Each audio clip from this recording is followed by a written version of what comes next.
Hi there. We talked today in class about solving exponential equations. So we are going to do 3 problems from your 5.5 practice worksheet. The 3 problems will increase in difficulty, starting with the easiest, and then a medium level problem, and then a potentially more difficult problem. Okay, so this first one is number 10, which says 3 to the power of x is equal to 81.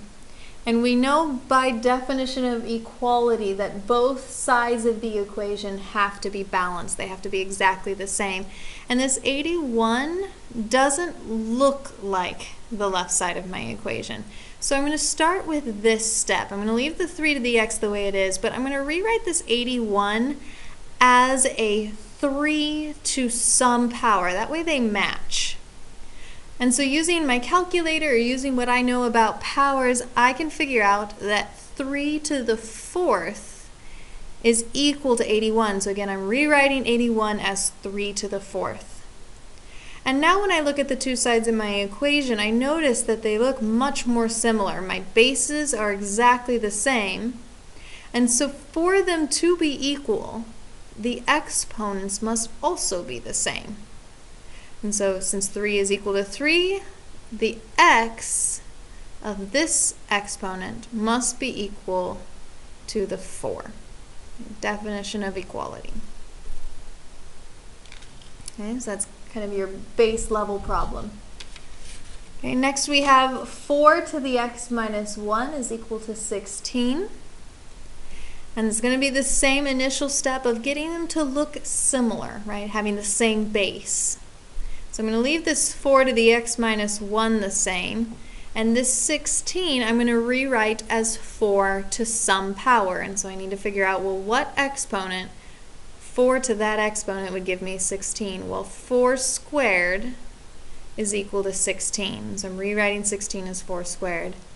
And now I notice my bases are the same, so therefore for this to be in fact equal, my exponents also have to be the same. So the x minus 1 has to equal the 2. And now my x isn't by itself, so I need to get it by itself. I'm going to do that by doing the inverse operation, the opposite operation of minus 1. And the opposite operation of minus 1 is plus 1. And what I do to one side, I have to do the other to maintain equality. And so I'm left with x equals 2 plus 1 is 3. And I can always double check that by taking that 3 and putting it back into my equation, 4 to the 3 minus 1. Okay, so here's my check. 4 to the 3 minus 1 is the same as 4 squared, because 3 minus 1 is 2, and 4 squared is 16. And sure enough, I get the 16 that I want.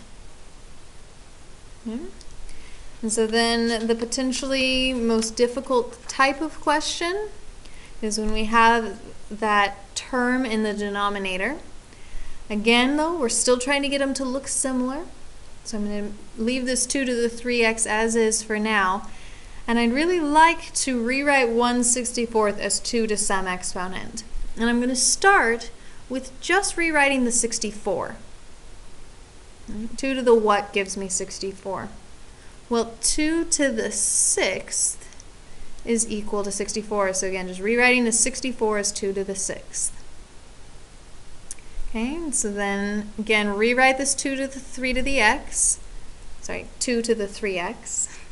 Because again, these don't look quite the same, because here my 2 term is in the denominator, here it's in the numerator, so I'd really like to get this up into the numerator. Well, we have a rule that allows us to move terms from denominator to numerator or numerator to denominator, and that's our negative exponents. 2 to the negative 6th is the same thing as 1 over 2 to the 6th. So when I want to move something from the denominator up to the numerator, I'm going to make my exponent a negative exponent. Okay. Well, now our bases match, so we're left with 3x is equal to negative 6. And so then again, inverse operation, the 3 is being multiplied to the x, so I'm going to divide by the 3. And I get x equals -2. And again, I could always check that by plugging it back in here. So here's my check. I would get 2 to the 3 times -2, because my x is going to be substituted in by the -2. Substituted out with the -2. 3 times -2 is -6. A negative exponent brings something to the denominator if it's in the numerator. And then 2 to the 6th is 64. And sure enough, check. I get my 1 over 64. And so I know x equals -2 is correct. And that's my answer.